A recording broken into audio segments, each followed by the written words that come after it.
Hi everyone, this is Easy English and welcome to my channel. Today we are going to look at four conditionals. Сәлем баршаңызға, бүгінгі сабақта conditionalsға, яғни шартты сөйлемдерге тоқталатын боламыз. Шартты сөйлемдер zero conditionals, first conditionals, second and third conditionals деп бөлінеді, және де mixed conditionals дегені де бар. Осылардың бәріне жеке-жеке тоқталып, өзіміз сөйлем құрауды үйренеміз. Okay, so let's start with zero conditionals. We use zero conditionals to talk about things that are generally true, especially for true and lows. For example, if you had the water, it boils. Zero conditionals'ты әрқашанда шындықты білдіретін сөйлемдерді жағдайларда айтқан кезде қолданамыз. Мысал үшін, if you had the water, it boils. Егер сіз суды қыздырсаңыз, ол қайнайды, яғни шындық.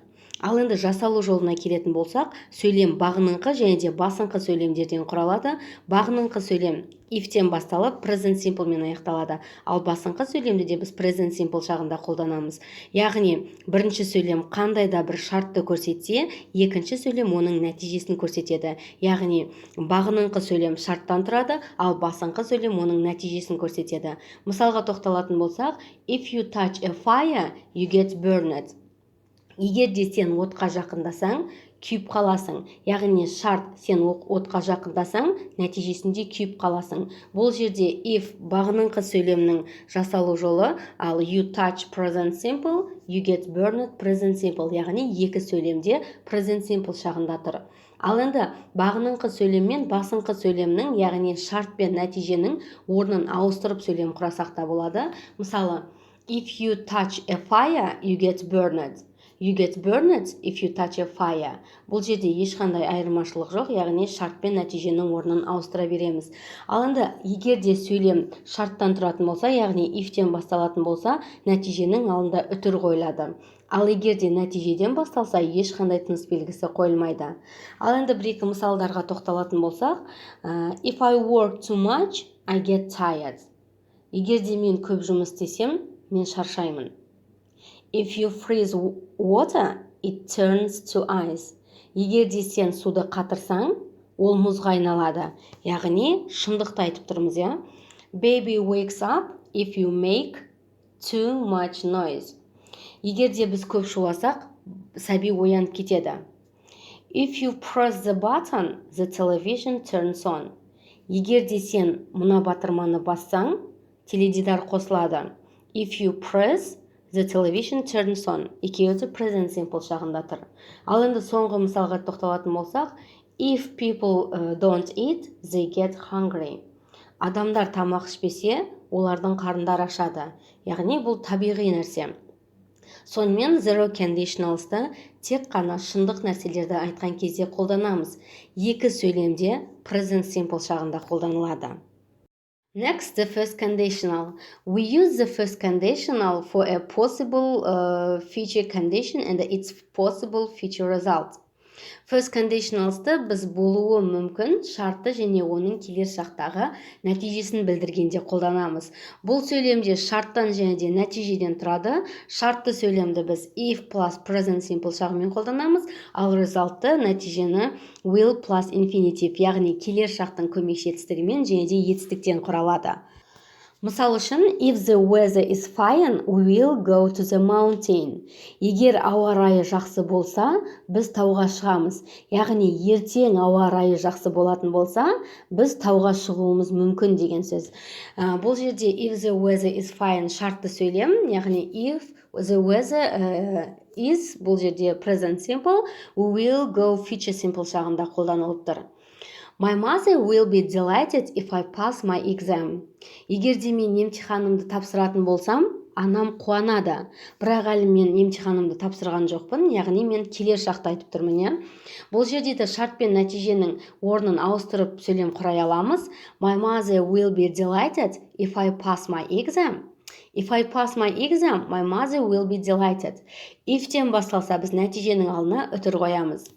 Енді will көмекші етістігінің орнына біз кез келген модальды етістіктерді қолданып сөйлем құрай аламыз. Яғни willдің орнына біз can, must, have to, should модальды етістіктерімен де сөйлем құраймыз. Мысал үшін, if I go out, I can get something with me to eat. Егер де мен сыртқа шығатын болсам, өзіммен бірге жейтін бір нәрсе алып ала аламын. If you come to our house in the evening, we will watch a movie together. Егер де сен кешке біздің үйге келетін болсаң, біз бірге кино қарай аламыз. If you don't hurry, you might miss the train. Егер де сен асықпасаң, пойызыңды жіберіп алуың мүмкін. If I'm not busy tomorrow, I will help you. Егер де мен ертең бос болатын болсам, саған көмектесе аламын. Яғни future simple first conditionals'ты біз болашақтағы белгілі бір іс-әрекеттің болуы мүмкін нәтижесін айтқан кезде қолданамыз. So the next second conditional. The second conditional is used to imagine present or future situations that are impossible or unlikely in reality. Келесі екінші шартты сөйлем. Бұл шарттың орындалуы екі талай және де шындыққа мүлдем келмейтін іс-әрекеттерді айтқан кезде қолданылады. Яғни арман қиялдарды айтқанда қолданылады. Бұл сөйлемде шарттан және де нәтижеден тұрады. Condition if plus past simple, result would plus infinitive. Яғни басыңқы сөйлемде, бағыныңқы сөйлемде past simple жағында қолданылады. Мысал үшін, if I knew the answer, I would tell it to you. Егер де мен жауабын білгенімде, саған айтатын едім. But I don't know the answer, so I can't tell you. Бірақ мен жауабын білмеймін, сол үшін де саған айта алмаймын. Бұл жерде if I knew past simple'да I would tell would plus infinitive. Яғни would бізде will'дің past simple'дағы формуласы. Келесі мысал, if I were you, I wouldn't do this. Егер де мен сенің орныңда болғанымда ғой, мен бұлай жасамас едім. Бірақ мен сенің орныңда емеспін, сол үшін де мен олай жасамаймын. Second conditionals'та көбінесе I, he, she, ittен кейін was'дың орнына were қолданыла береді, бұл қатеге саналмайды. Тағы бір екі мысалға тоқталатын болсақ, if the weather wasn't so bad, we would go to the park. Егер де ауа райы жаман болмағанында, біз паркке баратын едік. But the weather is so bad, so we can't go. Бірақ ауа райы жаман болып тұр, сол үшін біз паркке бара алмаймыз. If she studied more, she would pass the exam. Егер де ол көп оқығанда ғой, ол емтиханын тапсыра алатын еді. Бірақ өкінішке орай ол оқыған жоқ, сол үшін емтиханын тапсыра алмады. Яғни өкінішті айтып тұр, бір сөзбен айтқанда. I would come with you if you told me. Егер де сен маған айтқаныңда, мен сенімен бірге келетін едім. Яғни second conditionals'ты біз орындалуы екі талай шындыққа мүлдем келмейтін арман қиялдарды айтқанда қолданамыз. Ал енді өтілген осы үш conditionals'ты қайталап, бір-бірімен салыстырып сөйлем құрап кететін болсақ, мысалы zero conditional. If I have enough strawberries, I bake a strawberry cake for you. First conditional, if I have enough strawberries, I will bake a strawberry cake for you. Second conditional, if I had enough strawberries, I would bake a strawberry cake for you. Мысалы, zero conditionals'та, if I have enough strawberries, I bake strawberries cake for you. Егер де менде жеткілікті құлпынай болса, мен саған құлпынай тортын пісіріп беремін. Яғни менде жеткілікті құлпынай бар, сол үшін мен саған қазір құлпынай тортын пісіріп беремін деген сөз.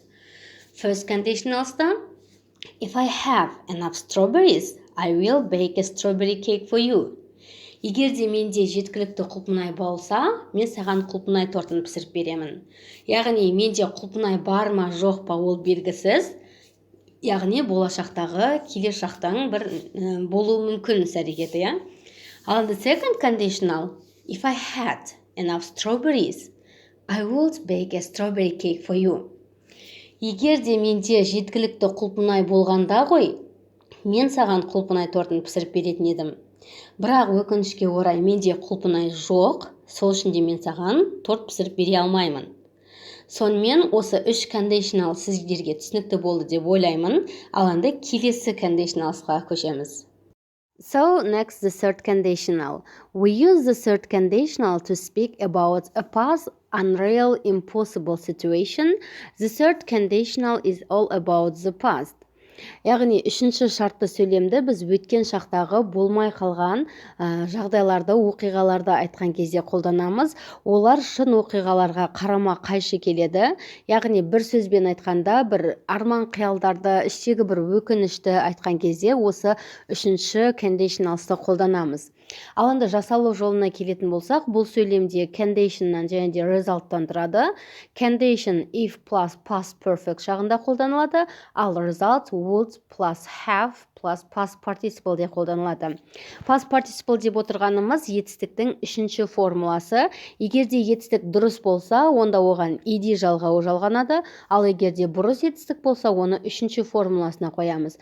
Мысал үшін, eat, ate, eaten, go, went, gone, watch, watched, watched. Ал past perfect шағының толық видео сабағының ссылкасын мен астына тастап кетемін. Кіріп, толық көріп шығуларыңызға болады. Ал енді мысалға келетін болсақ, if you had listened to your father, you wouldn't have made so many mistakes. Егер де сен әкеңді тыңдағаныңда ғой, осынша қателік жасамас едің. Бірақ өкінішке орай ол әкесін тыңдаған жоқ, сол үшін де осындай қателіктерге барып отыр. Бұл жердегі had listened past perfect шағының формуласы, ал wouldn't have made бұл жердегі make'тің үшінші формуласы. Тағы бір мысалға келетін болсақ, if I had found her address, I would have sent her an invitation. Егер де мен оның мекен жайын білгенімде ғой, мен оған шақыру хатын жіберетін едім. Бірақ өкінішке орай мен оның мекен жайын білмеймін. If they hadn't warned us, bad things would have happened to us. Егер де олар бізге ескертпегенінде, бізбен өте жаман оқиғалар болатын еді. Бірақ олар бізге ескертті, сол үшін де бізге ештеңе болған жоқ. If they had worked hard, they would have finished on time. Егер де олар көп жұмыс жасағанында, жұмысты уақытында бітіретін еді. Бірақ өкінішке орай, олар жұмысты уақытында бітіре алған жоқ. Яғни third conditional шындық емес, болмай қалған жағдайларды, яғни өкінішті айтқан кезде қолданылады. Ал енді бір сөйлемді осы өтілген төрт шартты сөйлеммен салыстырып, мысал келтіріп көрейік. The row, first, second and third conditionals. If I speak English very well, I talk to the tourists. Егер де мен ағылшынша жақсы сөйлесем, туристермен сөйлесемін. Яғни, бұл дегеніміз, мен ағылшынша білемін, туристермен сөйлесемін деген мағынада. If I speak English very well, I will talk to the tourists. Егер де мен ағылшынша жақсы сөйлей алсам, туристермен сөйлесетін боламын. Бұл дегеніміз, мен ағылшын тілін үйреніп жүрмін, яғни болашақта мен туристермен сөйлесемін деген мағына. Second conditional. If I spoke English very well, I will talk to the tourists. Егер де мен ағылшынша жақсы сөйлей алғанымда, туристермен сөйлесетін едім. Бұл дегеніміз, мен ағылшын тілін білмеймін деген мағынада. Ал third conditional, if I had spoken English very well, I would have talked to the tourists. Мен ағылшынша жақсы сөйлей алғанымда ғой, туристермен сөйлесетін едім. Бұл дегеніміз, өкінішке орай мен мүлдем ағылшын тілін білмеймін, сол үшін де туристермен сөйлесе алмаймын деген мағынада. Ал енді тағы да бір мысалға тоқталып кетейік. If you work hard, you finish on time. Егер сен көп жұмыс істесең, жұмысты уақытында бітіресің. If you work hard, you will finish on time. Егер сен көп жұмыс істесең, жұмысты уақытында бітіретін боласың. If you worked hard, you would finish on time. Егер де сен көп жұмыс істегеніңде, жұмысты уақытында бітіретін едің. Бірақ жұмыс уақытында біткен жоқ. If you had worked hard, you would have finished on time. Егер де сен көп жұмыс істегеніңде ғой, жұмысты уақытында бітіретін едің. Бірақ өкінішке орай сен көп жұмыс істеген жоқсың, сол үшін де жұмыс уақытында біткен жоқ. Ал енді келесі шартты сөйлем mixed conditional. Кейде шартты сөйлемнің екі бөлігі де екі шаққа сәйкес келуі мүмкін. Мұндай шартты сөйлемді mixed, яғни араласқан шартты сөйлем деп атайды. Mixed conditional екінші және де үшінші шартты сөйлемдермен құралады. 0 және де бірінші шартты сөйлемдердің мүлдем қатысы жоқ. Мысалмен түсіндіріп көретін болсақ, if I had studied hard at school, I would have a better job now. Бұл жердегі if I had worked third conditionalдың формуласы, яғни past perfect жағында жасалып тұр, ал I would have second conditionalдың формуласы. Егер де мен мектепте жақсы оқығанымда ғой, қазір жақсы жұмысқа тұратын едім. Бірақ өкінішке орай мен мектепте жақсы оқыған жоқпын, сол үшін де менде қазір жақсы жұмыс жоқ. Яғни өткен шақтағы бір өкінішті білдіріп тұр үшінші шартты сөйлеммен, ал екінші шартты сөйлемде қазіргі шақтағы нәтижесін білдіріп тұр. Бұл жерде де шарт пен нәтиженің орнын ауыстырып сөйлем құрай береміз. Мысалы, I would have a better job now if I had studied harder at school. Мен қазір жақсы жұмысқа тұратын едім, егер де мен мектепте жақсы оқығанымда. Тағы бір мысалмен түсіндіретін болсақ, if you had taken your medicine yesterday, you would be well now. Егер де сен кеше дәріңді қабылдағаныңда, яғни дәрі ішкеніңде, бүгін жақсы болатын едің. Бірақ сен кеше дәрі ішкен жоқсың, нәтижесінде әлі жақсы емессің, әлі ауырып тұрсың деген сөз. If you had put your coat on, you wouldn't be sick. Егер де сен пальтоңды кигеніңде, бүгін ауырмас едің.